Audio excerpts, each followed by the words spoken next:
So we order imaging and we find a ruptured silicone implant. What do you do with this information? So if you have a damaged medical device, it needs to be removed.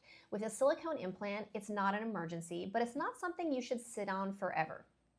Now, if you leave a silicone implant in place that's ruptured, here's some of the things that can happen, especially if it's left that way for a long time.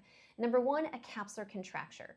So you may be fine right after your implant breaks, but with time, the scar tissue around the implant becomes tight and painful, and you can have an evolving capsular contracture. And the worse the contracture, the more difficult they are to treat.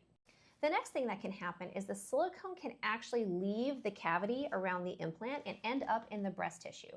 And when that happens, we end up with silicone granulomas, which are little firm masses where your body becomes inflamed around the silicone.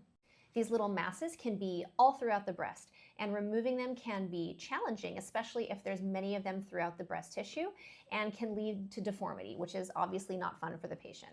The silicone can actually travel to the lymph nodes as well, and in some cases, rarely can block the lymph nodes in the armpit and lead to arm swelling. This is not a very common problem, but we see it more frequently with the older implants.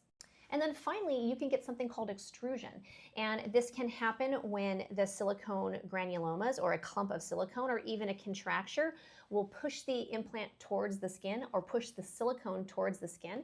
You can have silicone just oozing through the skin. You can have openings where the implant is visible. It's a really terrible problem. And I would love to say that it doesn't happen, but it happens a couple times a year. We see them in my practice.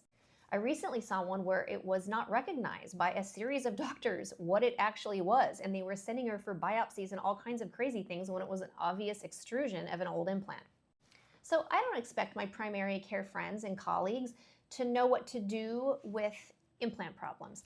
I do expect them to recognize when something's not right. When an implant's coming through the skin, that's something that you should recognize. A capsular contracture is something that you can recognize. And what I want you to do with this information is just send them to plastics. Patients can make decisions to not come. That's fine, but the right thing to do is to tell the patient this isn't normal and send them for help.